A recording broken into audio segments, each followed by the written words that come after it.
થાય છે મન શાંત. પછી જેમ પ્રેક્ટિસ થાય એમ પછી આજ છેલ્લું કરીને વધારે બેસી શકાય.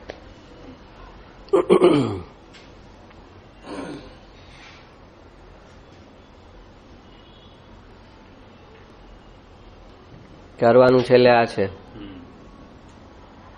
વિચારથી બધું સમજી અને પછી નિર્વિચાર થવાનું. એમને નિર્વિચાર થવા જાય તો એ જડ થઈ જાય, જે આ લોકો કરે છે. આત્માનું સ્વરૂપ સમજ્યા વગર જો વિચાર બંધ કરે તો એ વિચારણાના સ્ટેજમાંથી પાસ જ નથી થયો. સ્ટેજીસ છે બધા, તો વિચાર એક્ઝોસ્ટ થવા જોઈએ તો ધ્યાન થાય. પછી તો વિચાર જ તા જડ ઓલું સમજો કે આમ ઓલું મીણબત્તીની જ્યોત પેટાવીને આમ જોયા કરે તો એનો વિચાર તો બંધ થઈ જાય, મન બંધ થઈ જાય. એ સમય એકાગ્રતા થાય, પણ એ જડતાપૂર્વકનું ધ્યાન થયું, આત્માની સ્વરૂપની સમજણ વગરનું ધ્યાન થયું. એની કોઈ કિંમત નહીં. હા, સિદ્ધિઓ ઉત્પન્ન થાય, કોઈ પણ ચીજ ફોકસ થાય એટલે સિદ્ધિ ઉત્પન્ન થાય, એ નિયમ છે. એકાગ્રતા આવે એટલે સિદ્ધિ આવે. પછી જડતાથી કરે કે ચૈતન્યતાથી કરે, એકાગ્રતા કરી એટલે સિદ્ધિ આવે. જેમ ઓલા બિલોરી કાચ હોય ને, આપણે ઓલો સૂરજના તડકામાં મૂકો, ઓલા આપણે નાનપણમાં મસ્તી કરતા, ખબર છે? કાગળ પેટ આખો આગ લાગી જાય કાગળમાં. કેમ લાગે? કે સૂર્યના રેઝ બધા એક જ પોઈન્ટ પર ફોકસ થયા તો ત્યાં આગળ આગ લાગી. તો એ જ ચીજ અહીંયા છે કે મન એકાગ્ર થયું એટલે એની શક્તિ વિસ્ફોટ કરે. પણ સ્વરૂપની સમજણ હોય તો એ સમ્યક દર્શન સાથે આગળ જાય અને સમકિતને સાચવીને બધી બાય પ્રોડક્ટમાં સિદ્ધિ ઉત્પન્ન થાય. અને ઓલાને કાંઈ સ્વરૂપની સમજણ નથી, આત્માની સમજણ નથી, એકાગ્રતા કરી લીધી તો એક કસાઈ પડ્યા છે, ચિત્તની શુદ્ધિ થઈ નથી અને એકાગ્રતા કરે છે. તો ઝેર કોન્સન્ટ્રેટેડ જેટલું હોય એટલું ખરાબ કે સારું?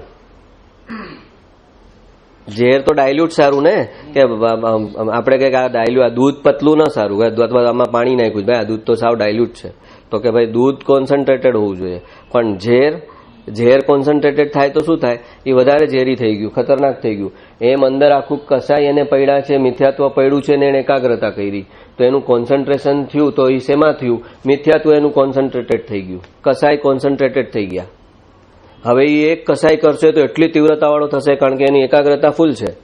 અને હવે ક્રોધ કરશે, એ ક્રોધ ગયો નથી, અકસાઈ સ્વભાવનું અવલંબન નથી લીધું, અકસાઈ સ્વભાવની સમજણ નથી, તો કસાઈ પડ્યો છે અને એને એકાગ્રતા કરી, ફોકસ કરવાની એબિલિટી કરી લીધી એને, અને કસાઈ પડ્યો છે. તો હવે જ્યારે કસાઈ કરશે ત્યારે એટલો કોન્સન્ટ્રેટેડ થશે અને એને અધોગતિમાં લઈ જશે. એટલા માટે પેલા સાચું બેનશ્રીબેનનું વાક્ય છે કે પેલા સાચું જ્ઞાન થાય અને પછી સાચું ધ્યાન થાય. શ્રદ્ધા અને જ્ઞાન પેલા એકદમ સાચા થઈ જાય પછી ધ્યાનની ભૂમિકામાં આવે. એ સેકન્ડ સ્ટેજ છે. પેલા શ્રદ્ધા જ્ઞાન ચોખ્ખા થાય એ ફર્સ્ટ સ્ટેજ છે. અને એના માટે વિચારણા લાગે શ્રદ્ધા જ્ઞાનને ચોખ્ખા કરવા માટે. એમાં એનું બધું ક્લિયર થઈ જાય.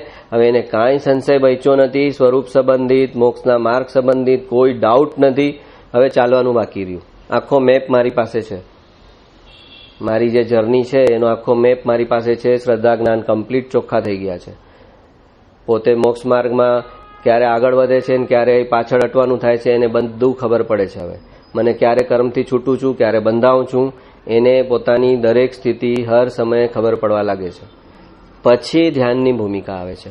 શ્રદ્ધા જ્ઞાન ચોખ્ખા થઈ ગયા પછી સમ્યક શ્રદ્ધા થાય, સમ્યક જ્ઞાન થાય અને ધ્યાન ઈ ચારિત્ર છે, ઈ સમ્યક ચારિત્ર છે. પણ દર્શન અને જ્ઞાન સમ્યક નથી થયા, મિથ્યા છે, તો એનું ચારિત્ર પણ મિથ્યા છે. એની એકાગ્રતા પણ મિથ્યાત્વની પુષ્ટિમાં વપરાશે. ધ્યાન એટલે આપણે ચારિત્ર કરીએ છીએ. આ ચારિત્ર એટલે લોકો ઓલું જ સમજે છે, એ વ્યવહાર ચારિત્ર છે, આ નિશ્ચય ચારિત્ર છે. આત્મા એના પોતાના શ્રદ્ધા જ્ઞાનમાં સ્થિર થાય ને એ આત્માનું ચારિત્ર. આત્મા પોતે પોતાના શ્રદ્ધા જ્ઞાનની બહાર ન જાય, એમાં ટકી રહે, એ શ્રદ્ધા જ્ઞાનમાં ટકી રહેવું એ ચારિત્ર. આ ચારિત્રનો સાચો મતલબ છે. બીજો મતલબ છે ચારિત્રનો, ચારિત્ર એટલે ચરવું. તો ચરવું શું? ગાય જેમ ઘાસ ચરે છે એમ જ્ઞાનીઓ પોતાના આત્માના આનંદને અંદરથી ચરે છે, ભોગવે છે આનંદને. એ ચારિત્ર છે. પછી બહારથી એને બધો ત્યાગ કરવો, વૈરાગ્ય કરવો ઇઝી છે, કારણ કે અંદરથી આનંદ ભોગવવા માટે મળે છે એટલે એને બહારનું બધું તુચ્છ લાગે છે, એના પ્રત્યે ઉદાસીનતા આવે છે કે કાંઈ એમાંથી મળતું જ નથી, શું કરવું? ઓલા શેરડીનો રસ કાઢી લીધો, એનો કુચ્ચા પડ્યા હોય તો એમાં આપણને કાંઈ આવે રસ?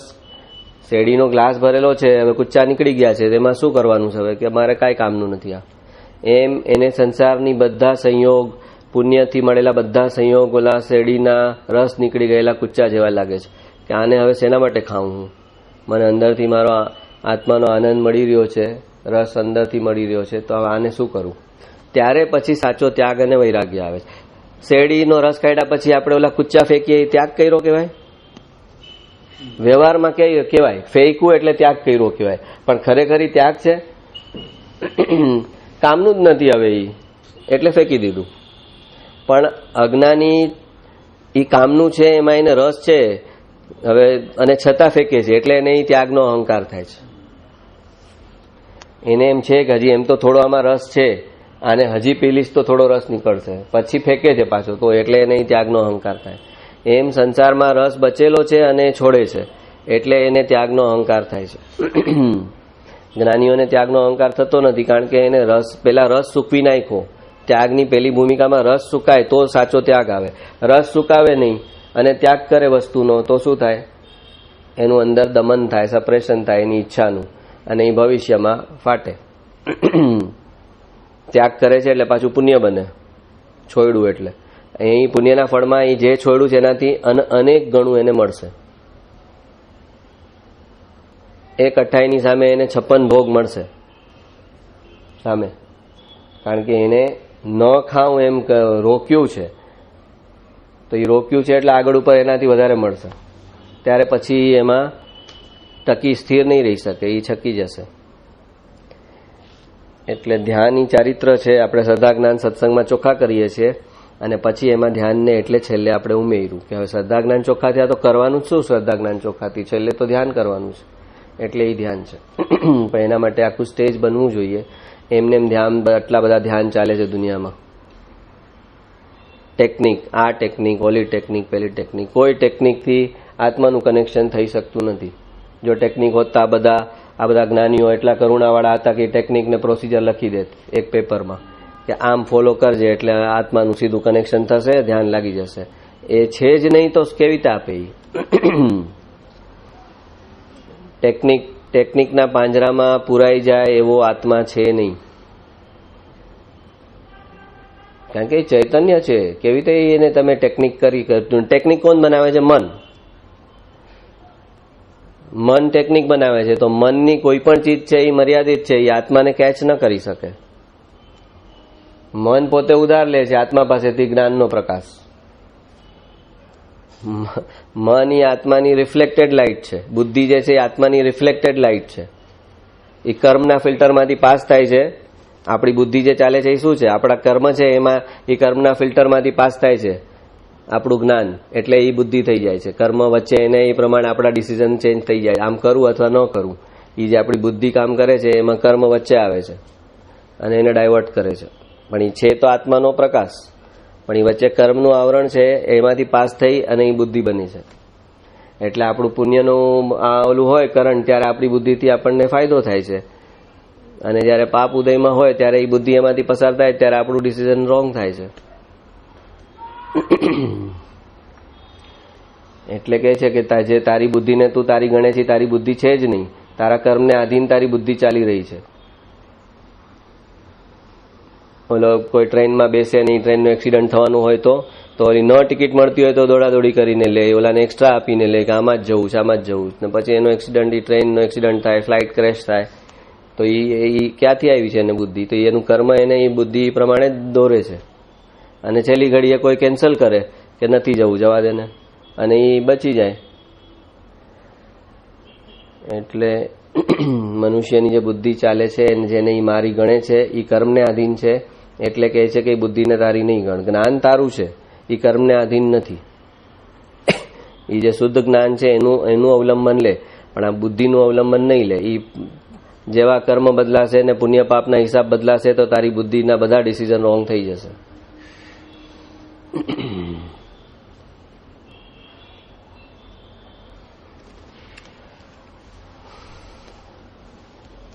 ઓલો એક દ્રષ્ટાંત આવે ખબર છે શાસ્ત્રમાં કે ઓલા શંકર પાર્વતી આકાશ માર્ગે જઈ રહ્યા હતા, સાંભળ્યું છે દ્રષ્ટાંત? અચ્છા, મેં તો વર્ષો પહેલા વાંચેલું છે. અચ્છા, એ કે શંકર ભગવાન ને પાર્વતી દેવી આકાશ માર્ગે જઈ રહ્યા હતા, તો નીચેથી છે ને એક કઠિયારો જંગલમાંથી લાકડા કાપી અને ઘરે જઈ રહ્યો હોય છે. તો પાર્વતી દેવીને દયા આવી કે આ બિચારો આટલી મહેનત કરે છે અને જો બિચારો કેટલો ગરીબાઈમાં જીવે છે આટલી મહેનત પછી. તો એ શંકર ભગવાનને કહે છે કે પ્રભુ તમે આનું ભાગ્ય કંઈક બદલાવો ને, બિચારાને કેટલી મહેનત કરીને એનું કુટુંબનું ભરણ પોષણ નથી કરી શકતો, એટલો ગરીબાઈમાં જીવે છે. તો કે દેવી એના ભાગ્યમાં એમ જ છે, હું કાંઈ કરી શકું એમ નથી. તો કે ના ના, તમે બધું કરી શકો, તમે ચાહો એ કરી શકો, તમે એનું ભાગ્ય બદલાવો. તો કે હું તો કરી શકું એમ નથી, પણ તમે કોશિશ કરી જુઓ. તો કે છે ઠીક છે. તો પાર્વતી દેવી એના ગળામાં હાર હોય છે મોટો હીરાનો ને રત્નનો ને એકદમ ઓરિજિનલ, એના રસ્તામાં ફેંકે છે કે આ ઉપાડી લે અને જાય એટલે એ તો ન્યાલ ન્યાલ થઈ જશે. હવે આ બાજુ કઠિયારો ચાલતો હોય છે, એના રસ્તામાં જ હાર ફેંકે છે ઉપરથી. તો એ સમયે કઠિયારાઓ વિચારે છે કે અરે મારી બાજુમાં બિચારો લો આંધળો રહે છે અને એ કેવી રીતે આખો દિવસ કાઢતો હશે ને કેમ ચાલતો હશે ને કેમ ઘરની બહાર નીકળીને આટલી મહેનત કરે છે, આવતો જતો કેવી રીતે હશે, આંધળો છે બિચારો, હું જરાક થોડુંક તો ચાલુ એની જેમ આંખ બંધ કરીને તો મને ખબર પડે કે એને કેવી પીડા થતી હશે બિચારાને. તો એ આંખ બંધ કરે છે અને કે હું થોડું એમ જ ચાલી જઉં છું અને એ હારની બાજુમાંથી પસાર થઈ જાય છે. તો આવું હજી આગળ લાંબુ ઘણું છે, 3 વખત કરે છે. પછીનું બેનું મને અત્યારે યાદ નથી, પણ 3 વખતે એ કાંઈક એવું સોચે છે ને એની બાજુમાંથી પસાર થઈ જાય છે. તો પછી શંકર ભગવાન કહે છે કે જો દેવી, એની જે બુદ્ધિ છે ને એ એના કર્મને આધીન છે, એટલે એને ભાગ્યમાં છે નહીં ને એ સમયે એની બુદ્ધિ પલટો મારે છે.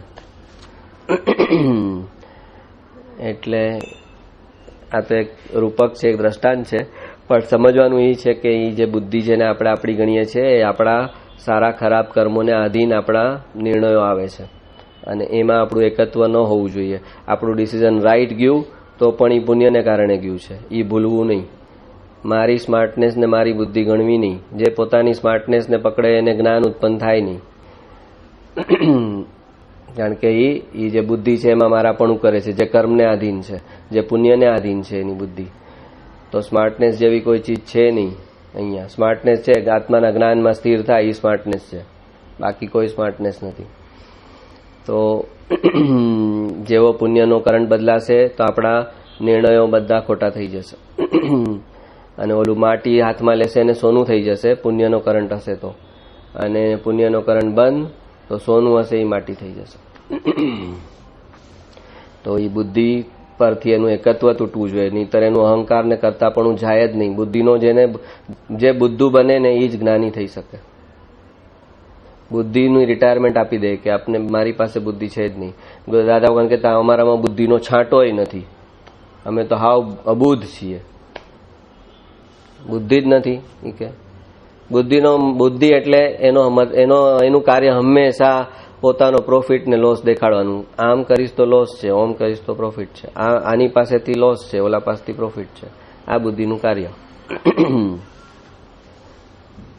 હવે પુણ્યનો કરંટ આવતો હોય ત્યારે એનું ડિસિઝન રાઈટ જાય કે આની પાસેથી લોસ છે, આની પાસેથી પ્રોફિટ છે, એનું ડિસિઝન રાઈટ જાય. પુણ્યનો કરંટ બદલાય ને ત્યારે જ્યાં એ પ્રોફિટ ગણતો હોય ત્યાં જ લોસ થાય. ઓલું જગાનું એપ્રિસિએશન થશે ને એમ કે આ તો એ 5 વર્ષમાં તો અહીંયા રેલવે સ્ટેશન આવવાનું છે ને એરપોર્ટ બનવાનું છે ને આમ ને તેમ ને એપ્રિસિએશન થઈ જશે, અને પછી 5 વર્ષમાં કાંઈ ન થાય ને એનું એને જગાની પડતર કિંમત હોય એ ન આવે, એવું એ બને. બુદ્ધિને મન એક જ આપણે કે બુદ્ધિ મનને પ્રેરિત કરે કે એવું ના. બુદ્ધિ છે એ નિર્ણય લે છે અને મન છે એ વિકલ્પ કરે છે, આમ અથવા આમ. આમ કરું કે જો આ બધા આમ કરીશ તો પછી એ બધામાં ફાઇનલ વિકલ્પ આપે. હા, મન જે છે એ વિકલ્પ આપવાનું કામ છે કે આગલા બધા પોતાના સંસ્કાર અનુસાર એ ઓપ્શન્સ આપશે કે તો આમ કર ને, તો પછી તો આમ કર ને, તો આમ કર ને. તો એ 4-5 ઓપ્શન આપશે, એમાં બુદ્ધિ બધું તારવણી કરશે. આમ કરવામાં આમ નુકસાની છે, આમ કરવામાં આમ ફાયદો છે, પણ આમ નુકસાની છે. એનું બધું એનાલિસિસ કરીને ફાઇનલ ડિસિઝન આપવાનું કામ છે બુદ્ધિનું. મનનું કામ છે ઓપ્શન આપવાનું, આમ કર, અત્યારે હવે ટાઈમ ઓછો છે તો ટેક્સી કરી લે તો પહોંચી જઈશ, રિક્ષા કરી લે તો પહોંચી જઈશ, ના ટ્રેનમાં હજી જવા વાંધો નથી, પહોંચી જવાશે. એ બધા ઓપ્શન આપે મન, પછી એમાં બુદ્ધિ એના પોતાના ઓલા પ્રમાણે નિર્ણય લે અને અહંકાર છે એ સિગ્નેચર કરે, ત્યારે કાર્ય થાય. મન, બુદ્ધિ, ચિત્ત ને અહંકાર એની ચોકડી છે આ. મન, બુદ્ધિ, ચિત્ત અને અહંકાર. ચિત્તનું કામ છે ફોટા પાડવાનું, ખાલી વિઝ્યુલાઇઝેશન જે થાય છે ને એ ચિત્ત કરે છે. અહીંયા આપણે બેઠા હોય પણ અત્યારે તમને 1 સેકન્ડમાં કંઈ યાદ આવે, ઘરે ઓફિસમાં ઓલું ડોક્યુમેન્ટ હતું ને મેં લોક કર્યું કે બહાર રહી ગયું, એક જ સેકન્ડમાં તમને ઓફિસનું ટેબલ દેખાય, ખુરશી દેખાય, ઓલું ડોક્યુમેન્ટ સવારે કાઢ્યું હતું એ દેખાય, પછી દેખાય કે હા મૂક્યું હતું. એ જે 1 સેકન્ડમાં જે થાય છે ને એ ચિત્ત ત્યાં જઈને આખું તમને દર્શન કરાવે છે, જ્ઞાન દર્શન ચિત્ત એટલે. તો એ બંધ આંખમાં તમને આખું જે વિઝ્યુલાઇઝેશન થાય છે એ ચિત્ત કરે છે. અને એ જે ચિત્ત આવે જાય છે ને એમાં તમારી આત્માની જબરદસ્ત એનર્જી વેસ્ટ થાય છે, આત્માનું વીર્ય વેડફાય છે. જેટલું ચિત્ત બહાર ગયું એટલું આત્માનું વીર્ય વેડફાય છે. 1 સેકન્ડમાં અત્યારે તમને યાદ આવે કે આપણે અમેરિકામાં હતા ત્યારે આમ હતું, કે સિંગાપુરમાં, તો એ તરત તમને એ બધું યાદ આવે. એ દર્શન ગુણમાં થાય પર્યાય. એ જે અહીં આ જ્યાં છો ત્યાંથી છોડીને એ ચિત્ત ગયું ક્યાંય બીજે જાય છે ને આવે છે, એમાં એની એનર્જી વેસ્ટ થાય છે ને પછી એને કારણે આપણને આજે ધ્યાન વખતે જે એકાગ્રતા જોઈએ છે એ આપણને નથી મળતી, અને આત્માનું કનેક્શન કરવા માટે જે વીર્ય જોઈએ છે એ નથી મળતું. કારણ કે આ આપણું ચિત્ત જેટલું ભટકે છે એટલી આપણી એનર્જી વેસ્ટ થાય છે. એ ચિત્તનું કામ છે આ રીતના ફોટા પાડવાનું, મનનું કામ છે ઓપ્શન આપવાનું, બુદ્ધિનું કામ છે એ ઓપ્શનમાંથી બેસ્ટ ઓપ્શન કયો છે એ સિલેક્ટ કરવાનું અને અહંકાર પાસે મૂકવાનું. કે ભાઈ પ્રેસિડેન્ટ પાસે મૂકવું પડે ને, પ્રાઇમ મિનિસ્ટર ને પાર્લામેન્ટમાં બિલ પાસ થાય પણ ફાઇનલ સિગ્નેચર લાગે ને પ્રેસિડેન્ટની, એમાં અહંકાર પ્રેસિડેન્ટ છે, એ સિગ્નેચર કરે કે હા બરાબર છે. કાલ સવારે આને ફોન કરીને આમ સંભળાવી દેવાનું છે, એ મન ઓપ્શન આપે કે એ કેમ આટલું કરે છે આમ વટવટ, હવે એને કાલે તો કહી જ દેવું ફોન કરીને. એ રાત આખી કહીશ તો આમ થશે, નહીં કહું તો આમ થશે, મન બધા ઓલા કરે. હજી નિર્ણય ન આવ્યો હોય ત્યાં સુધી ઘમાસાણ ચાલે.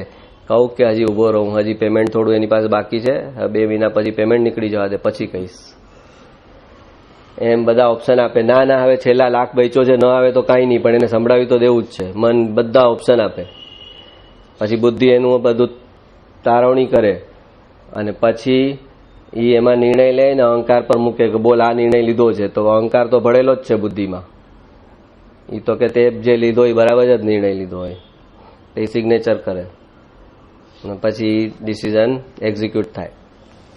અહંકાર સિગ્નેચર ન કરે ત્યાં સુધી કાર્ય ન થાય. આ શરીરમાંથી આત્મા નીકળે છે ત્યારે પણ અહંકાર સિગ્નેચર કરે નહીં ત્યાં સુધી આત્મા નીકળી ન શકે.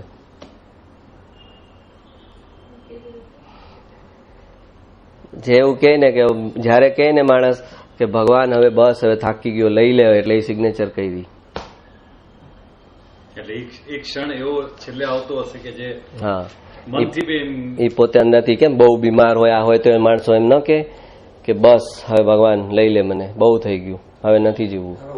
હા એ સિગ્નેચર છે, એ સિગ્નેચર કરાવે જ, એના મૃત્યુની પહેલા એની સિગ્નેચર થઈ જ જાય.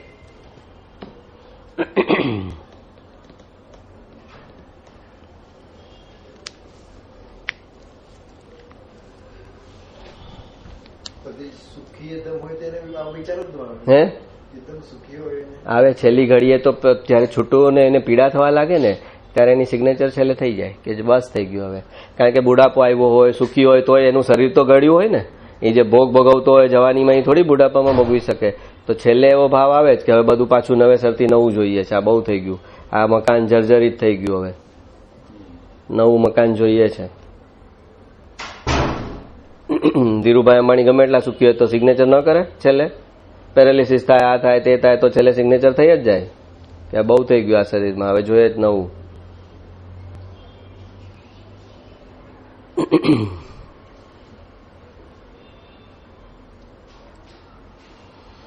ચાલો હવે ઓન ટ્રેક, થોડું થોડું ઓફ ટ્રેક સમજાવી દઉં છું.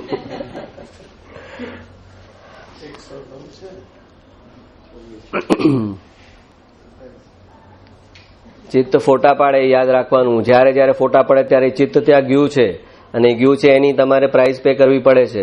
આત્માનું વીર્ય વેડફાય છે અને અહીં એટલું અંતર્મુખ થવામાં તમારે એટલું અઘરું થશે. જેટલું ચિત્ત બહાર ગયું એટલું તમારે અંતર્મુખ થવામાં અઘરું પડશે. એટલે જ્ઞાનીઓ કહે છે જ્યાં છે ત્યાં ને ત્યાં જ તારું માઇન્ડ રાખ, ત્યાં ને ત્યાં તારું ચિત્ત રાખ, એની બહાર જવું જ ન જોઈએ. તો તમારી લોટ્સ ઓફ એનર્જી સેવ થાય.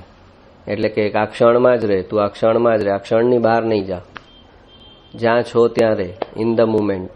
કારણ કે આપણે કોન્સ્ટન્ટ કાં તો ફ્યુચરમાં જીવતા હોય કાં તો પાસ્ટમાં, કાં તો પાસ્ટમાં હોતું હોય કાં તો ફ્યુચરમાં શું કરવું એ કોન્સ્ટન્ટ એમાં જ ચાલતું હોય. કાં ફ્યુચરનું વિઝ્યુલાઇઝેશન કરતા હોય કે આ ઓફિસ નાની છે, એક મોટી ઓફિસ લઈ લઉં ને, ઓલા જે ફ્રેન્ડની કેવી મસ્ત છે એવી, તો એ ફ્રેન્ડની ઓફિસ તરત આખી આમ તમારા ઓલામાં આવે દર્શન ગુણમાં. એટલે એ બધું જ જે તમારું વીર્ય વેડફાય છે એમાં. અને જેવા તમે પ્રેઝન્ટ મોમેન્ટમાં આવો એટલે માઇન્ડ સ્ટોપ થઈ જાય. માઇન્ડને એક જ કામ છે, કાં ફ્યુચરમાં જવાનું કાં પાસ્ટમાં જવાનું. પ્રેઝન્ટમાં માઇન્ડ ન રહી શકે. પ્રેઝન્ટમાં આત્મા પોતાના જ્ઞાનથી જ ટેકલ કરે છે. એટલે માઇન્ડને બંધ કરવાનો એક રસ્તો આ છે કે વર્તમાનમાં જ રહેવાનું, વર્તમાનની જે ક્ષણ છે એની બહાર નહીં જવાનું.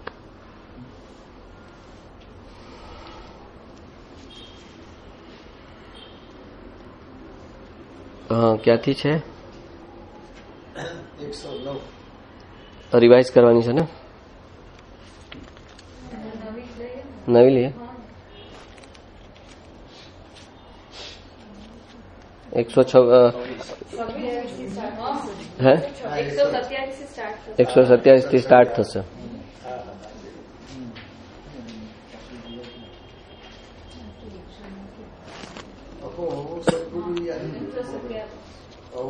હા એ આવી ગયું ને 124 તો આવી ગયું. એ તો મને યાદ છે 126 સુધી થઈ ગઈ છે.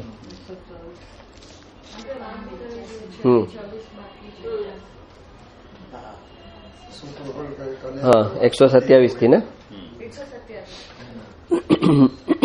ગાથા 127. સટ સ્થાનક સમજાવીને ભિન્ન બતાવ્યો આપ, મ્યાન થકી તરવારવત એ ઉપકાર અમાપ.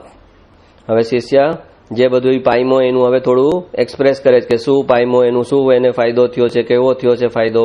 તો કહે છે કે તમે મને જે 6 પદ સમજાવ્યા, 6 સ્થાનક, આત્મા છે, તે નિત્ય છે કર્તા, નિજકર્મ છે, ભોગતા, વળી મોક્ષ છે, મોક્ષ ઉપાય સુધર્મ. આ જે 6 પદ છે એ જે 6 પદ તમે મને સમજાવ્યા અને એ સમજાવીને મને શરીર અને આત્મા ભિન્ન છે એ એટલું સરસ સમજાવી દીધું કે જેમ તલવાર અને મ્યાન જુદા છે અને મ્યાનમાંથી આમ કોઈ તલવાર કાઢીને આમ બતાવે આપણને કે જો આ સ્પષ્ટ રીતે આ તલવાર જુદી ના મ્યાન જુદું, એટલું સ્પષ્ટ તમે મને શરીર અને આત્માની ભિન્નતા સમજાવી દીધી છે. અને એ એટલો મોટો તમારો મારા પર ઉપકાર છે કે હું અનાદિકાળથી શરીર અને આત્માને એક જ સમજતો હતો અને એ જ મોટું મિથ્યાત્વ અને એ જ મારા ભવભ્રમણનું કારણ હતું. એ એક જ મોટું કારણ છે. શરીર અને આત્માને એક માનવા એ જ અનાદિકાળનું મિથ્યાત્વ છે અને એ ભવભ્રમણનું કારણ છે. તો કે એટલું અનાદિકાળનો મારો જૂનો સંસ્કાર હતો કે શરીર એટલે જ હું, એ તમે મને મ્યાનમાંથી જેમ તલવાર કાઢીને અલગ કોઈ દેખાડી દે એવી રીતે તમે મને શરીર અને આત્મા ભિન્ન છે એમ સ્પષ્ટ રીતે સમજાવી દીધું. અને એ તમારો મારા પર માપી ન શકાય એવો ઉપકાર છે, કારણ કે મારું મિથ્યાત્વ ગયું એનાથી અને હું સંકિત તરફ આગળ વધ્યો. મિથ્યાત્વનું મેઇન જે કારણ છે એ ગયું કે શરીર અને આત્માને એક સમજવા, એ મિથ્યાત્વનું મોટામાં મોટું કારણ છે અને એ ભવ ભ્રમણમાં 4 ગતિમાં રખડવાનું કારણ છે. એટલે એ મને સંકિત તરફનો રસ્તો મળી ગયો. તો એને કારણે આ જે તમારો ઉપકાર છે એ માપી ન શકાય એવો આ ઉપકાર છે.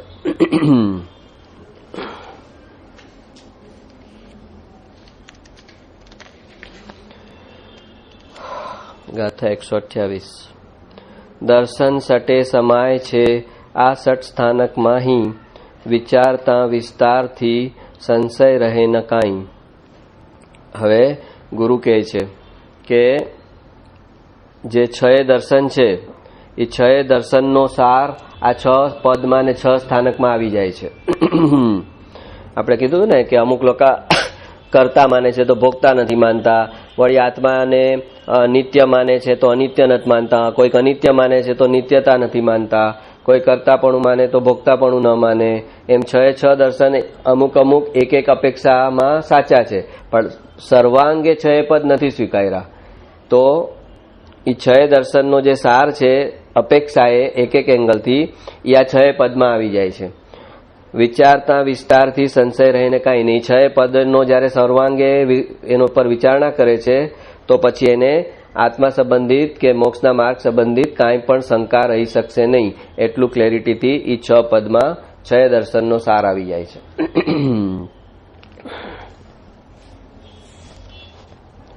બૌદ્ધ દર્શન છે એ આત્માને અનિત્ય ગણે છે, ક્ષણિક ગણે છે, પણ શાશ્વત નથી ગણતા.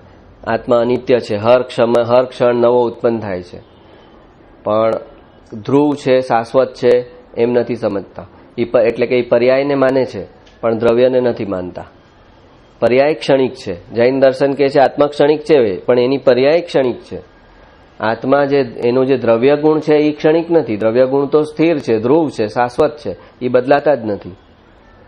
એના માટે એ બૌદ્ધ દર્શન આપણે જૈન દર્શને એને મિથ્યાત્વમાં મૂક્યું છે કે આત્માને એ ક્ષણિક કહે છે, બાકી બધું સેમ છે. એમાંય કસાઈને ઘટાડવાનું આવે ને, એમાંય ક્રોધમાન માયાલોભ ઘટાડવાનું આવે ને, બધું જ આવે ને. એમાં પણ આ એક માન્યતા ઊંધી છે. આત્મા સંબંધિત એક માન્યતા ઊંધી હોય એટલે આખું બધું જ ખોટું થઈ ગયું. જેમ તમે સમ કરતા હોય મેથ્સમાં, એક સ્ટેપ ખોટું થયું, આખો સમ ઈ કેરી ફોર્વર્ડ થતા ખોટો જ થાય ને. પછી કોઈ કે કરે મારું એક જ સ્ટેપ ખોટું છે ને બાકીના માર્ક આપો તો હોય, આખો ચોકડો પડે. મેથ્સમાં ન ચાલે. એસે લખ્યો હોય ઇંગ્લિશમાં તો એમાં હોય કે અહીંયા મિસ્ટેક છે, અહીંયા મિસ્ટેક છે, આમ રેડ કરે સર, પણ છેલ્લે પાછી 6 માંથી પાછા 2 માર્ક આપે, 3 માર્ક આપે. આખો એસે ખોટો ન થઈ જાય એકાદ મિસ્ટેકથી. પણ મેથ્સમાં ન ચાલે. એક સ્ટેપ રોંગ એટલે આખો સમ રોંગ.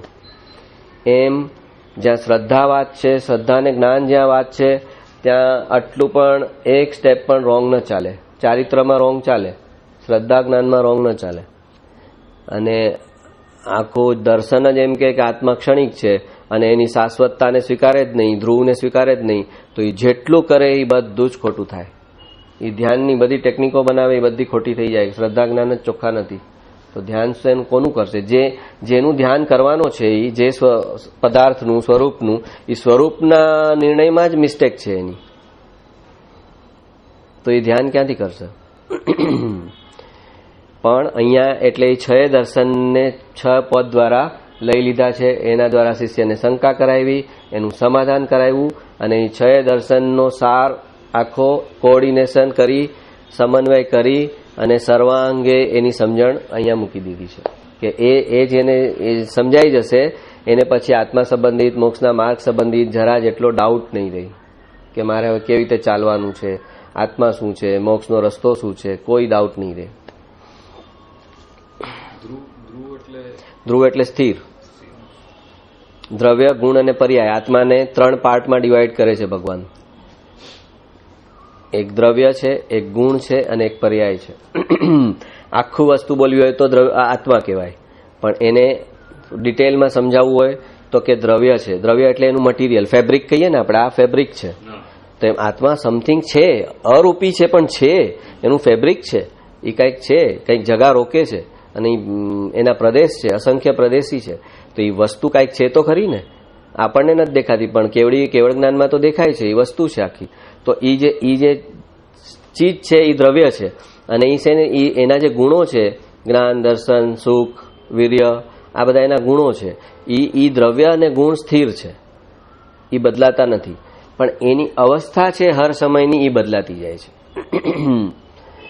એટલે પર્યાય અપેક્ષાએ આત્મા અનિત્ય છે, પણ દ્રવ્ય અપેક્ષાએ આત્મા નિત્ય છે. એટલે જ આ જન્મમાં જેણે જે કર્મ કર્યું છે એ ભોગવનારો એ જ આત્મા છે આવતા જન્મમાં, બીજો નથી. કારણ કે એ દ્રવ્ય ગુણ સેમ છે. આ પર્યાય બદલાવાથી આત્મા નથી બદલાઈ ગયો. નહીં તો જે કર્મ કરત એ ભોગવત ક્યારે પછી સ્થિર જો ન રહે તો. એટલે જે કર્મ કરે છે એ જ ભોગવે છે, કરનારો છે એ જ ભોગવનારો છે. તો એ પછી ભલે ને અહીંયા મનુષ્ય હોય ને ત્યાં નરકમાં વયો જાય કે તિર્યંશમાં વયો જાય, પણ છે તો એ જ આત્મા, તો એ જ છે. એની અવસ્થા બદલાય છે પણ છે એ જ. તો એ દ્રવ્ય ગુણ કોન્સ્ટન્ટ છે, ધ્રુવ છે, એમાં કાંઈ પણ ચેન્જ નથી થતો. જ્યારે નિગોદ ગતિ છે ત્યારે પણ એ દ્રવ્ય ગુણ સ્થિર છે, અને સિદ્ધ ગતિમાં એ આત્મા ગયો ત્યારે પણ એ દ્રવ્ય ગુણ સ્થિર છે. એમાં કોઈ ચેન્જ નથી. પર્યાય બદલાણી. નિગોદમાં એકેન્દ્રિયમાં એનું જ્ઞાનને આવરણ છે એટલે એની જ્ઞાનની પર્યાય હીણી છે, અને ત્યાં કેવળ જ્ઞાન ઉત્પન્ન થઈ ગયું છે તો એની જ્ઞાનની પર્યાય પૂરેપૂર્ણપણે ખીલેલી છે. તો પર્યાય બદલાણી છે, પણ દ્રવ્ય ગુણ નથી બદલાણા. ગુણ એટલે શક્તિ રૂપે પડેલું છે. એનું કે નિગોદનો જે જીવ છે એનું કેવળ જ્ઞાન શક્તિ રૂપે પડેલું છે, ગયું નથી. એની પર્યાયમાં વ્યક્ત નથી થતું કેવળ જ્ઞાન. એની પર્યાયમાં એકેન્દ્રિય જેટલું જ જ્ઞાન વ્યક્ત થઈ રહ્યું છે, પણ એના ગુણની અંદર શક્તિ રૂપે તો એ કેવળ જ્ઞાન એમનું એમ ઇન્ટેક્ટ છે.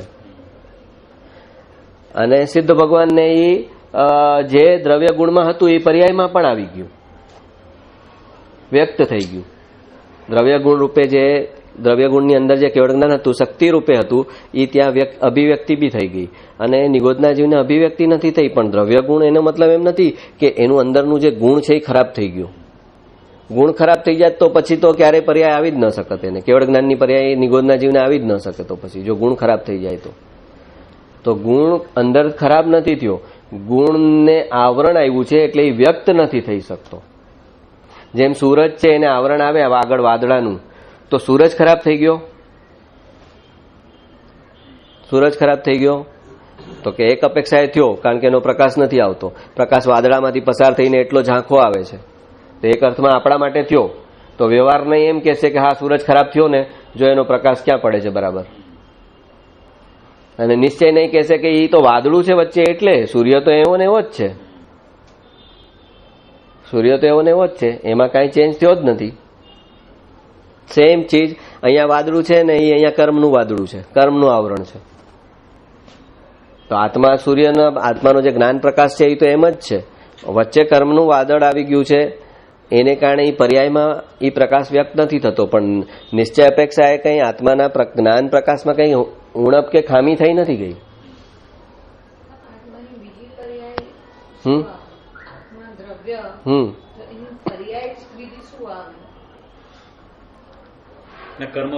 કર્મ પ્રમાણે પર્યાય બદલાય. એ જ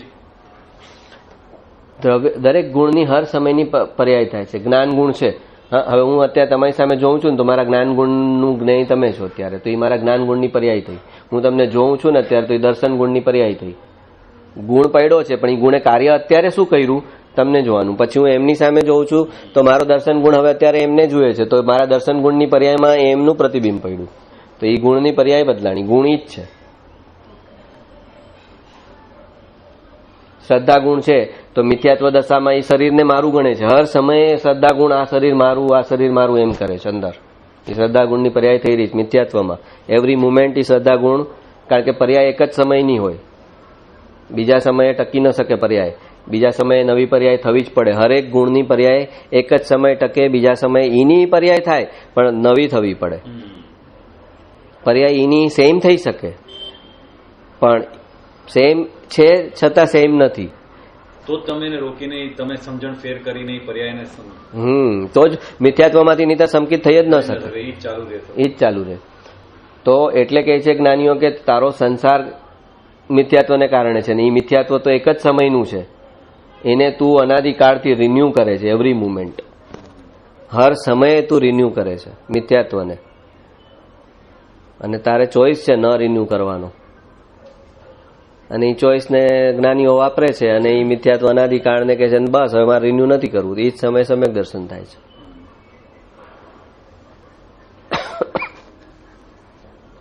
આ દ્રવ્ય ગુણની પર્યાયની જે સમજણ છે એ ઓરિજિનલ ભગવાન આપેલી સમજણ સમોસરણમાં.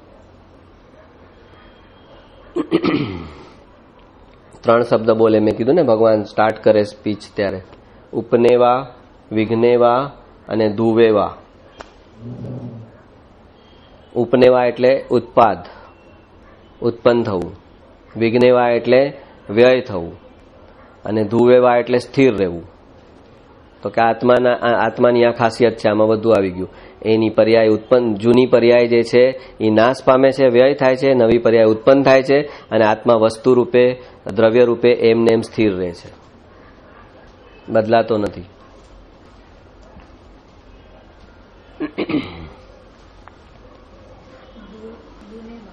ધુ ધ ધજાનો ધ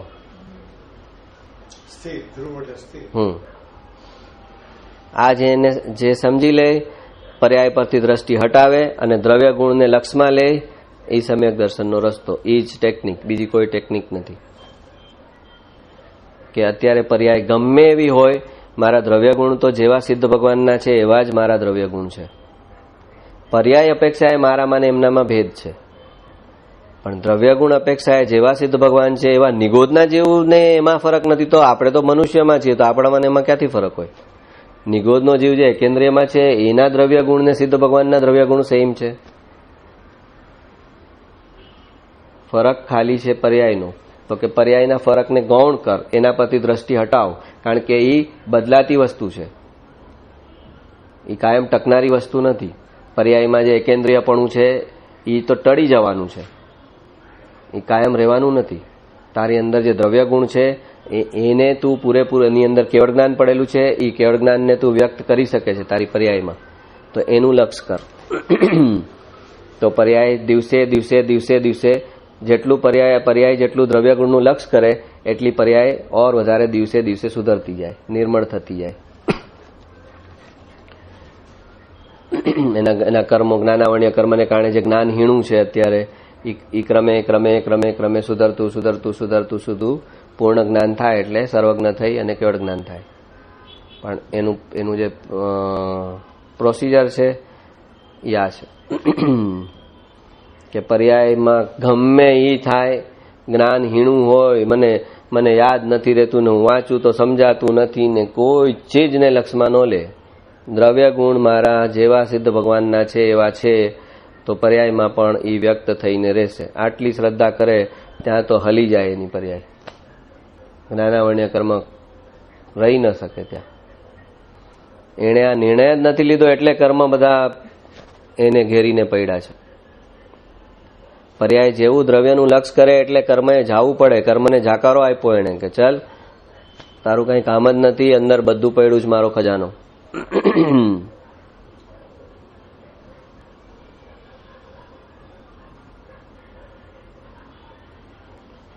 પણ આ સમજણથી જ કાર્ય થશે. આ સમજવાનું છે, આ ભાવમાં બેસે. પણ કોઈ ટેકનિક કરવા જશે તો નહીં થાય, ટેકનિક નહીં થાય આમાં. જો હોત તો આ બધા જ્ઞાનીઓને શું વાંધો હતો, એક પ્રોસિજર બનાવી સિસ્ટમેટિક આપી દે.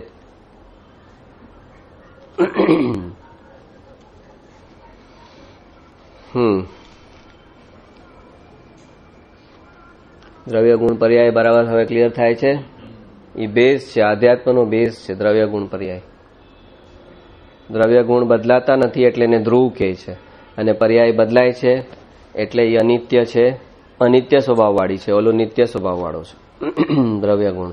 અને આપણે અનાદિકાળથી પર્યાયનો જ મહિમા કર્યો અને દ્રવ્યનો મહિમા ચૂકી ગયા. આ મિથ્યાત્વનું કારણ.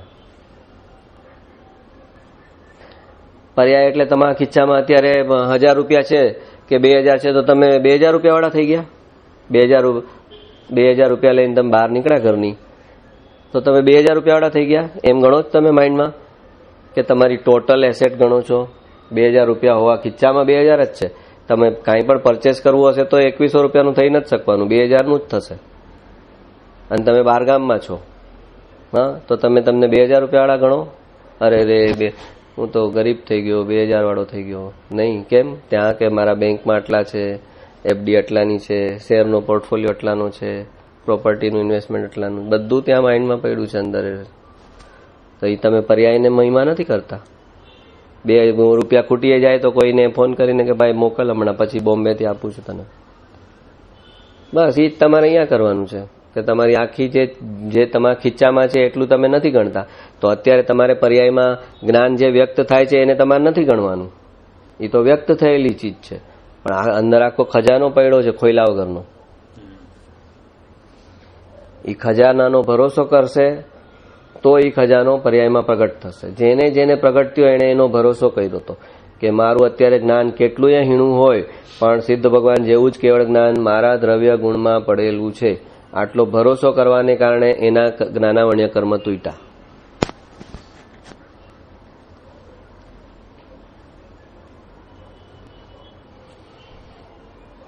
પર્યાય એટલે તમારું ખીચું, અને દ્રવ્ય એટલે તમારી બેંક, લોકર, એ બધું તમારું દ્રવ્યમાં આવી ગયું, એમાં બધું પડ્યું છે. તો જે નથી દેખાતું એની શ્રદ્ધા કરવી, અને જે દેખાય છે એની શ્રદ્ધા ન કરવી. દેખાય છે એ ઓછું, આ શરીર દેખાય છે એની શ્રદ્ધા ન કરવી, એ દગો આપશે.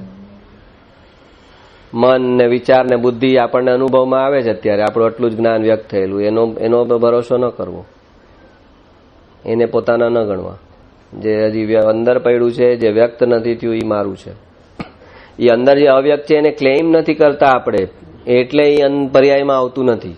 આપણે કહીએ ને કે ભાઈ આનું કોઈ ક્લેમ કરનાર નથી આવ્યું, આ પડ્યો છે, હા, પણ આનું ક્લેમ નથી એટલે એમને પડ્યું છે, હોય ને. પોલીસ સ્ટેશનમાં પછી પડે કોઈ ક્લેમ કરવા નથી આવ્યું, તો બસ એ જ આપણો આત્મા કહે છે કે તું ક્લેમ કર ને બાપા, તારું કેવળ જ્ઞાન અંદર અહીંયા પડ્યું છે, તું ક્લેમ કર તો હું મોકલાવું પર્યાયમાં. તું ક્લેમ નથી કરતો, તું તો તારું જે જ્ઞાન થોડું છે કાં એનો ગર્વ કરે છે ને કાં અફસોસ કરે છે કે મારું જ્ઞાન થોડું છે, અથવા તો જે છે એને ખૂબ સમજે છે, તો ઓલું અટકી જાય છે. અને કાં જે છે એને પોતાનું ગણી અને એનો અફસોસ કરે છે, એટલે એને એની શ્રદ્ધા ગુમાવી. અંદરની ચીજ ઓલો કે આને મારી ક્યાં શ્રદ્ધા છે, જો ને મને તો મારો તો કોઈ મહિમા જ નથી. એને જે પોતાનું વ્યક્ત થયેલું છે એનું એનામાં રડે છે, અને હું અંદર પડ્યું છે તો મારું તો ઓલું કરે છે, અનાદર કરે છે.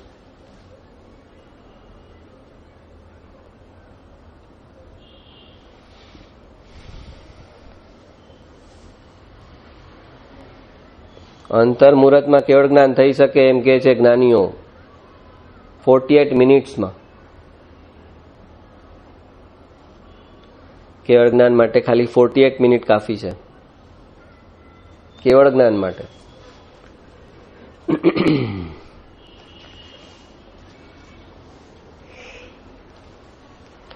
ગાથા 129. આત્મભ્રાંતિ સમ રોગ નહીં, સદગુરુ વૈદ્ય સુજાણ, ગુરુ આજ્ઞા સંપથ્ય નહીં, ઔષધ વિચાર ધ્યાન. શું કે છે? રોગ છે અનાદિકાળનો કયો? આત્મભ્રાંતિ જેવો કોઈ રોગ નથી. આત્મભ્રાંતિ સમ રોગ નહીં. આત્મભ્રાંતિ એટલે શું? આ શરીરને પોતાનું માયનું, આત્માએ આ શરીરમાં ને મારું ગણ્યું, એ એની આત્મભ્રાંતિ. જે પોતાનું નથી એને પોતાનું માયનું, અને જે પોતાનો ખજાનો અંદર છે એને પોતાનો માયનો નહીં. પોતાના ગુણોનો જે ખજાનો છે એને પોતાનો માયનો નહીં, અને આ શરીર અને મન છે એને પોતાનું માયનું ભ્રમણાપૂર્વક, એ એની આત્મભ્રાંતિ. આત્મભ્રાંતિ સમ રોગ નહીં, સદગુરુ વૈદ્ય સુજાણ. અને આ રોગની દવા કરનારમાં કોણ છે? હોશિયારમાં હોશિયાર વૈદ, તો કે જે સદગુરુ છે એ અનુભવી અને હોશિયારમાં હોશિયાર વૈદ છે આ તારા રોગની દવા માટે. અનાદિકાળની તને જે આત્મભ્રાંતિ થઈ છે, મિથ્યાત્વ થયું છે કે આ શરીર એટલે હું, મન એટલે હું, એના ચાલતા વિચારો ભાવ એટલે હું, શરીર જે ક્રિયા કરે એ હું, આ તારું જે મિથ્યાત્વ છે, અનાદિકાળનો જે રોગ છે, એની દવા કરનાર એક વ્યક્તિ છે. કોણ? તો કે સદગુરુ વૈદ્ય સુજાણ. સુજાણ એટલે હોશિયાર, અનુભવી. આ રોગનો ઈલાજ કરવા માટેના હોશિયારમાં હોશિયાર અનુભવી વૈદ છે સદગુરુ. ગુરુ આજ્ઞા સંપથ્ય નહીં. અને આપણે આયુર્વેદમાં દવા લઈએ ને ત્યારે ઓલી પથ્ય પાડવાની હોય ને, ખબર છે કે નહીં? હા, ચરી પાડવી પડે ને. Do's and don'ts. પથ્ય એટલે આ લેજો, અપથ્ય એટલે આ નહીં લેતા. એને તો કે છે ગુરુ આજ્ઞા સંપથ્ય નહીં. આ જે તારો રોગ છે એના વૈદ છે સદગુરુ, અને એની જે આજ્ઞા હોય, એનું જે સજેશન હોય તને તારા માટે, એ મોટામાં મોટું પથ્ય છે. અને ઔષધ શું છે? ઔષધ વિચાર ધ્યાન. આ રોગની, આત્મભ્રાંતિના રોગનું ઔષધ શું? તો કે પેલા વિચારણા કર, પૂરી આત્મ સ્વરૂપ પૂરેપૂરું સમજ, મિથ્યાત્વ કયા કારણસર છે એને સમજ, અને પછી સમ્યક દર્શન શું છે એને સમજ, દર્શનમાં શું છે, એને કેમ છોડવાનો, મોક્ષનો રસ્તો શું છે, એની પૂરેપૂરી વિચારણા કર અને બધું સમજી લે. પેલા એ ઔષધ છે. અને સેકન્ડ સ્ટેજ આપ્યું ધ્યાન. આપણે કીધું ને વિચાર કરવાના છે, પણ નિર્વિચારમાં જવા માટે કરવાના છે. એ અહીંયા બે સાથે મૂકી દીધા. વિચાર અને ધ્યાન એક્ઝેક્ટલી અપોઝિટ છે. ધ્યાન એટલે વિચાર, નિર્વિચાર દશા, અને અહીંયા ઔષધમાં બે એક સાથે મૂક્યા છે. વિચાર અને નિર્વિચાર બે એક સાથે. આગળ ઉપર બી એક આપણે નથી એક ગાથા હતી કે એમ કે કર વિચાર તો પામ, તો કે વિચાર કર્યા કરો એટલે પામશો. અહીંયા અહીં ક્લિયર કર્યું કે ઔષધ વિચાર ધ્યાન બે અપોઝિટ ચીજને સાથે મૂકી દીધી છે કે તારે નિર્વિચાર થવા માટે પહેલા પૂરેપૂરી સત સ્વરૂપ છે એની વિચારણામાંથી પાસ થવું પડશે. એને બધા પડખાથી સમજવું પડશે, બધી અપેક્ષાથી, બધા આશયથી આત્માના સ્વરૂપને સમજવું પડશે, મોક્ષના રસ્તાને સમજવું પડશે, સંકિત શું છે એ સમજવું પડશે, કર્મ શેનાથી બંધાય છે, નિર્જરા ક્યારે થાય શકે, સંવર શું છે, નિર્જરા શું છે, બંધન ક્યારે થાય છે, આશ્રવ શું છે, બંધ શું છે, આ બધા પડખાથી આખા સ્વરૂપને સમજી લેવું પડશે પહેલા, અને પછી સ્વિચ ઓફ. પૂરેપૂરું સમજાઈ ગયું. હવે અંદર જે વસ્તુ છે ને એ પૂરેપૂરી જ્ઞાનમાં ગ્રહણ થઈ ગઈ છે વિચાર દ્વારા. હવે વિચાર બંધ અને નિર્વિચારથી એ વસ્તુને હું કેચ કરીશ અંદર. જે વસ્તુને મારે મેળવવી હતી પહેલા એને મેં બરાબર સમજી લીધી કે કેવી છે, કેમ છે, એને કઈ ટ્રીકથી પકડી શકાય, કેવી રીતે એનો અનુભવ થઈ શકે, એમ પૂરેપૂરી સમજી લીધી. હવે એને મારે કેચ કરતી વખતે વિચાર નહીં ચાલે, એને ધ્યાનથી કેચ કરાય છે. એટલે એ અહીંયા મૂક્યું ઔષધ, બે ઔષધ મૂકી. પહેલા વિચારણા અને પૂરી વિચારણા થઈ જાય પછી નિર્વિચાર દશા.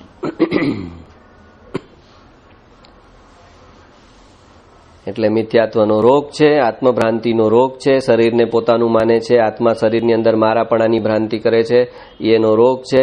એ રોગના હોશિયારમાં હોશિયાર વૈદ સદગુરુ છે. એની જે આજ્ઞા છે તારા માટે કે આ કરજે, આ નહીં કરતો. કારણ કે વિચાર અને ધ્યાન તો તારે કરવાના જ, પણ તને જે બધા માર્ગદર્શન મળશે કે તારા માટે તારા કર્મનું કેવું સ્થિતિ છે, કયા કર્મો તારા વધારે છે, તને તારા માટે શું અનુકૂળ અત્યારે છે, શું પ્રતિકૂળ છે, કેવી રીતે તારો વિકાસ આગળ થશે, ક્યાં તારું અટક, દરેકનું અલગ અલગ નીકળશે, બધાનું એક સરખું નહીં હોય.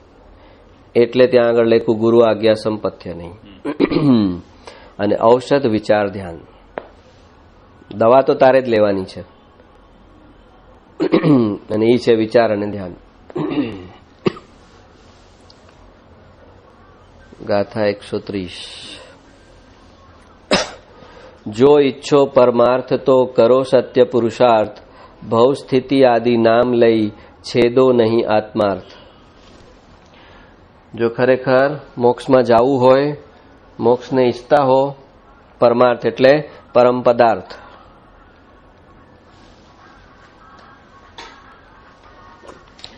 પરમ પદાર્થ એટલે પોતાનો શુદ્ધાત્મા.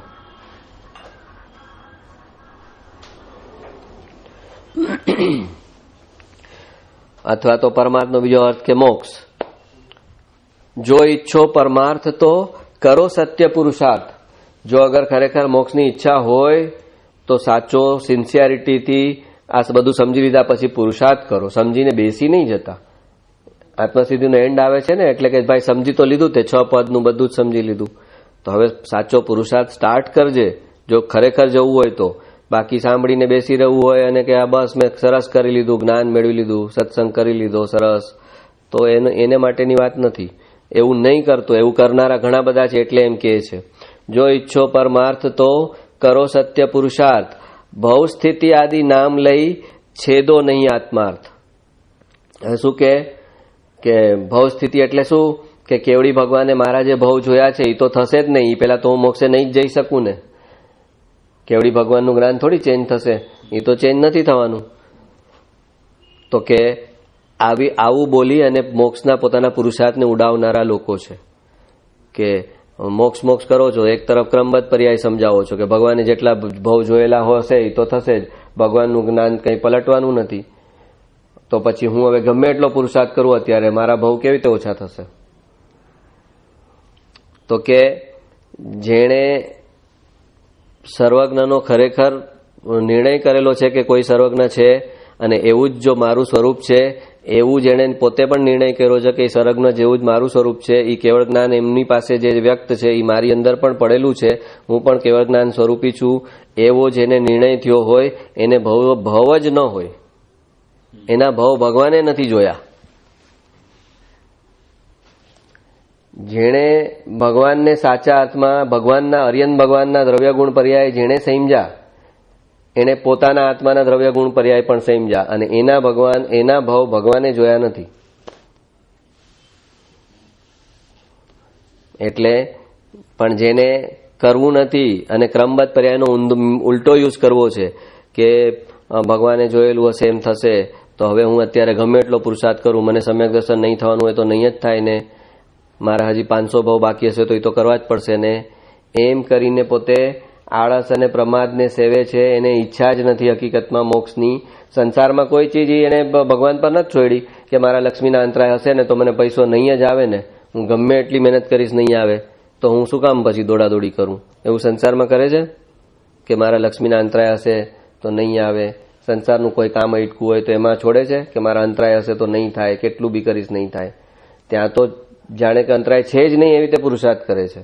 તો અહીંયા મોક્ષમાં એમ કર કે સમ્યક દર્શન આજે જ થવાનું છે એવી રીતે પુરુષાર્થ કર, આ ભાવમાં જ થવાનું છે એમ પુરુષાર્થ કર. અને જે એમ કરનાર છે એના ભાવ ભગવાને જોયા નથી, અને જે એમ કે છે કે અરે ભગવાને જોયું હશે એમ થશે ને, તો કે ભગવાન કે આના ઘણા બધા ભાવ છે એટલે જ આવું બોલે છે. જેના ભાવ વધારે હશે એ જ આવું બોલશે કે ભાવ તો ભગવાને જોયેલા હશે એમ થશે જ ને, ઓછા થોડી થઈ જશે મારા પુરુષાર્થથી. એટલે આ ક્રમબદ્ધનો મિસયુઝ કરવાવાળાને કહે છે કે ભવ સ્થિતિ આદિ નામ લઈ છેદો નહીં આત્માર્થ. ભવ સ્થિતિ આદિમાં આવે ક્રમબદ્ધ, કે ક્રમબદ્ધમાં તો ભગવાને તો જોયું છે. નિગોદના જીવનો મોક્ષ ક્યારે છે એ ભગવાનને ખબર છે, કેટલા મેં ભવે છે એ ખબર છે, કેટલું ભવ બ્રહ્માંડ હજી એનું બાકી છે એ ખબર છે. તો એમાં તો કંઈ પલટવાનું જ નથી. તો કે એવા ક્રમબદ્ધનો રોંગ યુઝ, ક્રમબદ્ધ કોણ કહી શકે? ક્રમબદ્ધનો નિર્ણય કોણે કર્યો? કે ક્રમબદ્ધનો જેણે નિર્ણય કર્યો એને પોતાના અકર્તા સ્વભાવનો નિર્ણય કર્યો કે બધું ક્રમબદ્ધ છે તો મતલબ હું અકર્તા છું, તો હું અકર્તા છું તો હું જ્ઞાતા દ્રષ્ટા છું. તો પોતાના જ્ઞાન સ્વભાવનો જેણે નિર્ણય કર્યો એને તો મોક્ષે જવાનું ફિક્સ જ થઈ ગયું, કારણ કે જ્ઞાન સ્વભાવનો નિર્ણય લેનારા બધા સિદ્ધ થઈને મોક્ષમાં બેઠા છે. તો ક્રમબદ્ધ બોલી એ જ શકે જેણે જ્ઞાન સ્વભાવનો નિર્ણય કર્યો હોય. જ્ઞાન સ્વભાવનો નિર્ણય ન કરે અને ક્રમબદ્ધ કે તો એ ક્રમબદ્ધનો મિસયુઝ કરે છે. ભવ સ્થિતિ આદિ નામ લઈ છેદો નહીં આત્માર્થ. આત્માનો જે પુરુષાર્થ, આત્માના અર્થે જે પુરુષાર્થ કરવાનો છે એને તમે છેદો નહીં, એટલે કે એને ટાળો નહીં કે એને અટકાવો નહીં આવું બધું બોલીને કે મારે તો ભવ સ્થિતિ એટલે પોતે મોક્ષે જતા પહેલા જે ભવ કરવાના છે ને એને ભવ સ્થિતિ કહેવાય. કે મારા હજી 25 ભવ બાકી છે કે 5 ભવ બાકી છે કે 500 ભવ બાકી છે, દેટ ઇઝ ભવ સ્થિતિ. તો કે ભવ સ્થિતિ હશે એ તો બદલાશે જ નહીં ને. તો એ જેને મોક્ષે જવાનું જ નથી, સંસારમાં રખડવાનું છે એ જેવું બોલે છે, અને જેને મોક્ષે જવાનું છે એ તો એમ કે આ ભાવમાં મોક્ષે જઈશ, આવતા ભાવમાં મોક્ષે જઈશ, કેમ નહીં જાઉં. એનું જ્ઞાન સ્વભાવનો નિર્ણય લે એનું તો વીર્ય ઉછાળા મારે કે ભાવ કેના અંદર આત્મામાં ભાવ છે જ નહીં, એ ભાવ રહિત છે.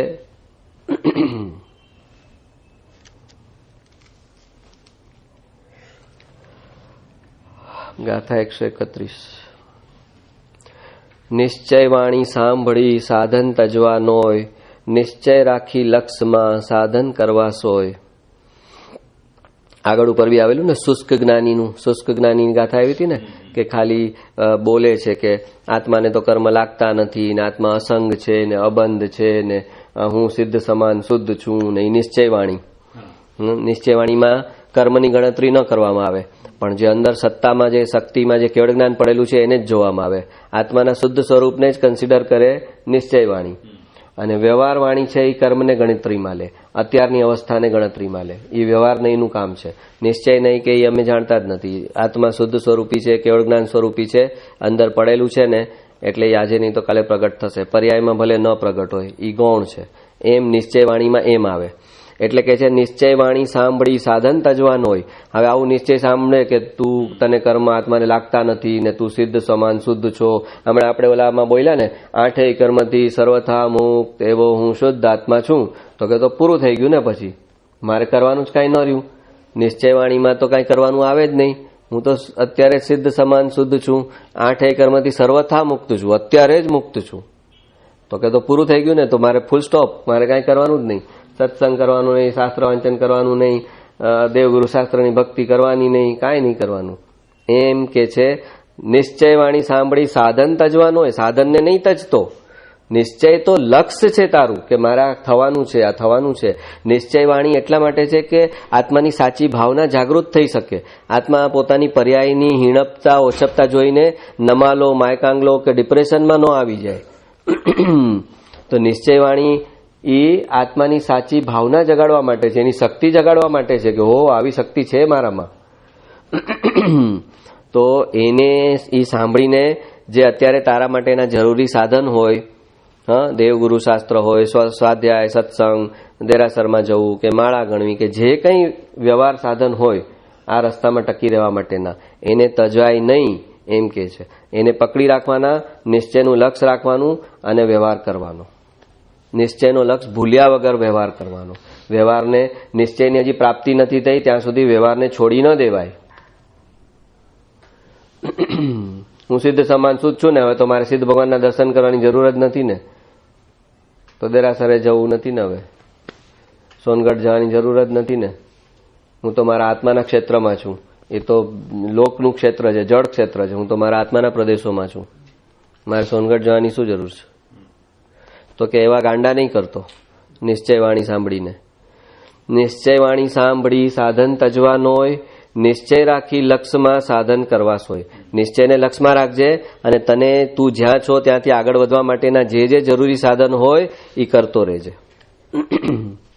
એનું સેકન્ડ જે છે એનું એ બી ઓલું કરાય કે નહીં કે નિશ્ચય આત્માનો રાખીને જે સાધન કરવાનું હોય એ, એટલે આપણે ક્રિયા જે બી કરીએ એ લક્ષ્યથી કરીએ એમ બી થાય. હા, થાય ને. વ્યવહારમાં આ સાધનમાં ક્રિયા આવી જ ગઈ. લક્ષ્ય સાધનમાં દેવગુરુ શાસ્ત્રની ભક્તિ ક્રિયા, વ્યવહાર ક્રિયા બધું આવી ગયું. આત્માનું લક્ષ્ય એ ભૂલ્યા વગર ક્રિયા કરતી વખતે અકર્તા સ્વભાવને ભૂલ્યા વગર ક્રિયા કરવી પડે. ક્રિયા સાથે એકત્વ ન હોવું જોઈએ. આપણે હમણાં બોલ્યા હું સંપૂર્ણ અકર્તા છું, આપણે ઓલામાં બોલીએ છીએ ને, તો ક્રિયા કરતી વખતે એ ભાન રહેવું જોઈએ કે હું અકર્તા સ્વભાવી છું. એ નથી રહેતું, એ ક્રિયા સાથે એકત્વ કરી નાખે છે અને પોતાનો મૂળ સ્વભાવ ભૂલી જાય છે. એનો વાંધો છે.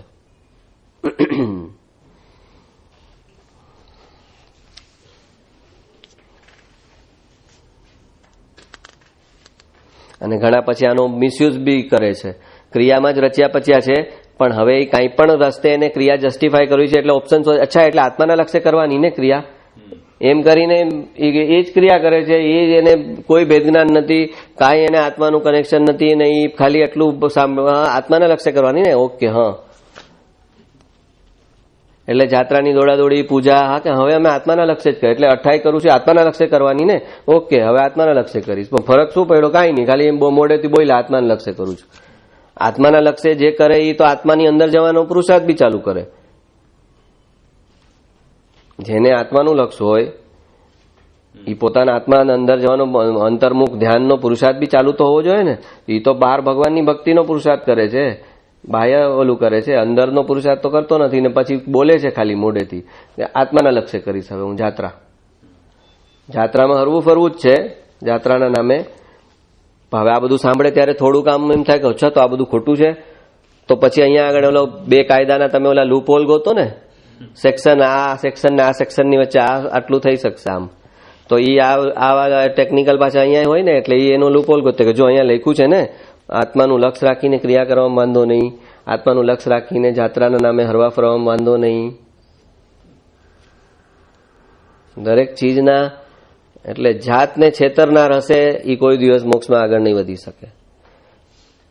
તમે તમારા પરિણામમાં એટલા નિષ્પક્ષપાતે તમારા પરિણામનું મૂલ્યાંકન કરતા તમને આવડવું જોઈએ કે ખરેખર આત્માના લક્ષ્ય આ જાત્રા મારી છે કે મને હરવું ફરવું જ ગમે છે. હું સ્વિટ્ઝરલેન્ડ જાઉં તોય ગમે છે ને સોનગઢ જાઉં તોય ગમે છે. મને ઘરથી દૂર જવામાં મજા આવે છે.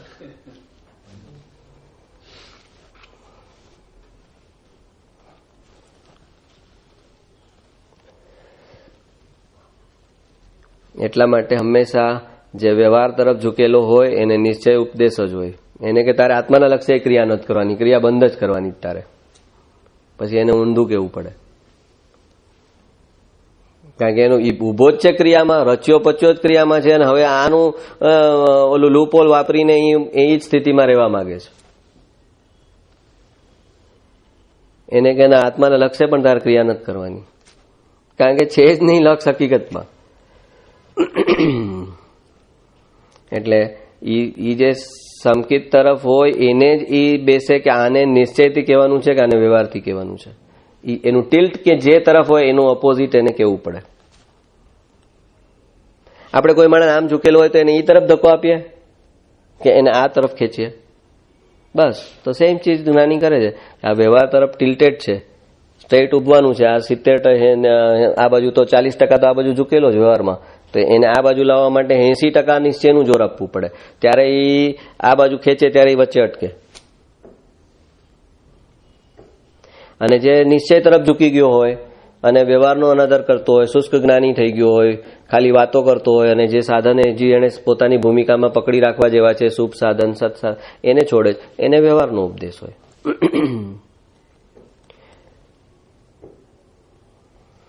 પણ જીવ પોતે જ નક્કી કરી લે છે કે મને હું વ્યવહારનો ઉપદેશ કામનો છે મને. પણ તું વ્યવહારમાં હોય તો તને વ્યવહારનો ઉપદેશ કામનો નથી. તો તને કડક નિશ્ચય વાણી જોશે, કડકમાં કડક નિશ્ચય વાણી જોશે, આકરામાં આકરી, ઉગ્રમાં ઉગ્ર. ત્યારે તારો વ્યવહાર પ્રકારનો જે મોહ છે ને એ તૂટશે.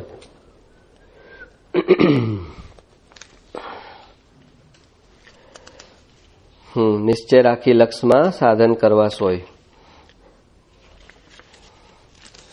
ગાથા 132. નય નિશ્ચય એકાંતથી આમાં નથી કહેલ, એકાંતે વ્યવહાર નહીં બંને સાથ રહેલ. હા, અહીંયા કે છે આત્મસિદ્ધિમાં જે ઉપદેશ કરવામાં આવ્યો છે એ ભગવાનની જે વાણી છે ને એને સ્યાદવાદ વાણી કહેવાય. સ્યાદવાદ વાણી એટલે કે બધી અપેક્ષા, નિશ્ચય અને વ્યવહારની બધી અપેક્ષાનો સમન્વય કરીને બોલવામાં આવે. જ્યાં જે અપેક્ષા જે રીતે કહેવામાં આવે એ રીતે આવે. કોઈ એકાંતે વાત ન હોય.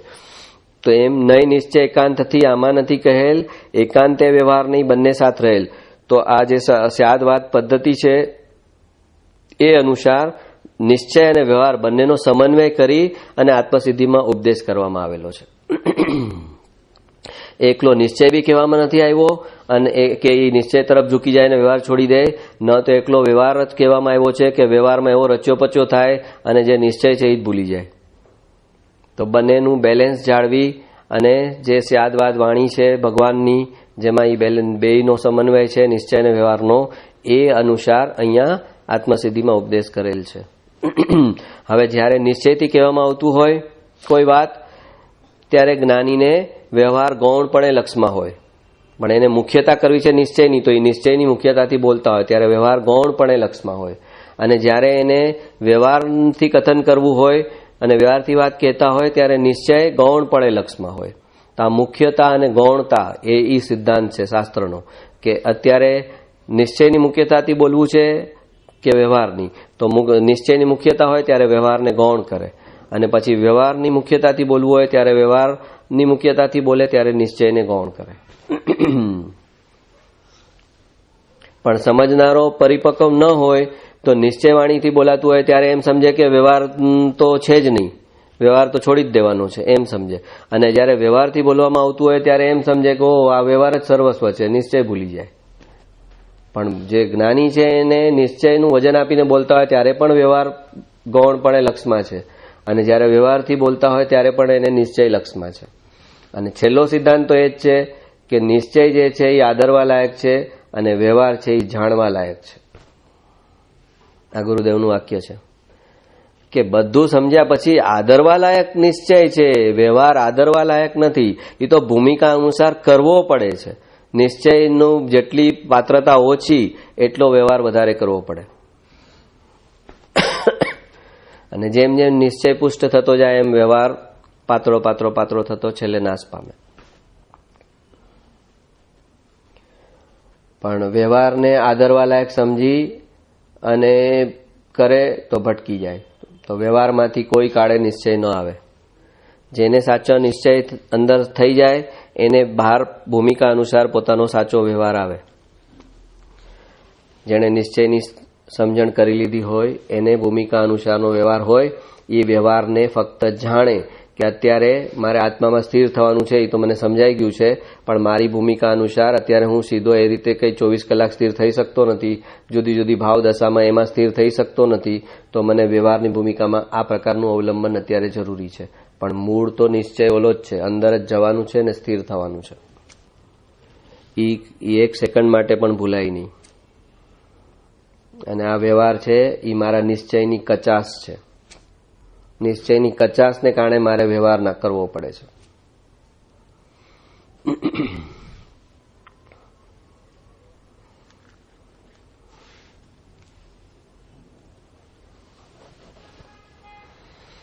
બોલો.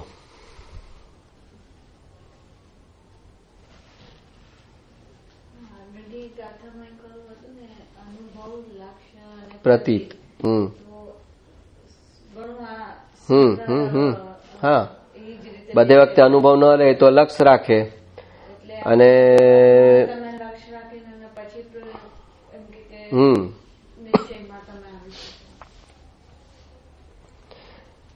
શુદ્ધમાં જઈ ન શકાય એટલો શુભનો વ્યવહાર રાખવો પડે સાથે. પોતાની શુદ્ધતામાં, શુદ્ધ ધ્યાનમાં, શુક્લ ધ્યાનમાં જવાની જેટલી કેપેસિટી ઓછી હોય તો અશુભમાં ન વયો જાય એટલા માટે શુભનો વ્યવહાર સાથે રાખવો પડે.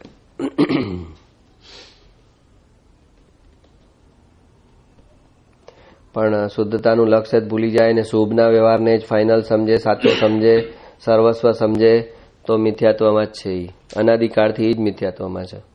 શુદ્ધતાના લક્ષ વગરનો શુભનો વ્યવહાર તો ખૂબ સરસ કર્યો છે ને જન્મો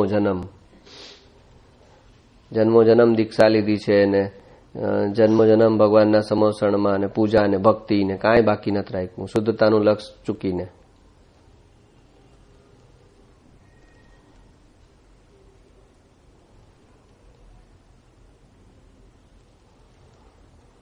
એટલે ધર્મ ધ્યાન છે ને શુક્લ ધ્યાન છે. આપણે 4 ધ્યાન કીધા હતા ને, આર્ત ધ્યાન, રૌદ્ર ધ્યાન, ધર્મ ધ્યાન ને શુક્લ ધ્યાન. આર્ત ધ્યાન ને રૌદ્ર ધ્યાન તો ટોટલ છોડવા જેવા છે. હવે બચ્યા 2 ઓપ્શન, ધર્મ ધ્યાન ને શુક્લ ધ્યાન. તો કે ભાઈ શુક્લ ધ્યાનમાં જેટલો તું સ્થિર ન થઈ શકે એટલું ધર્મ ધ્યાનમાં રહે. તો ધર્મ ધ્યાન એટલે આ સ્વાધ્યાય, સત્સંગ, ભક્તિ, માળા, પૂજા, દેરાસર, જાત્રા, આ બધું ધર્મ ધ્યાન. પણ શુક્લ ધ્યાનનું લક્ષ્ય જ ભૂલી જાય એવો ધર્મ ધ્યાનમાં ડૂબી જાય તો એ ગયો કામથી, આત્મા નહીં પામે. દેવગતિમાં જશે ધર્મ ધ્યાનના જોર ઉપર.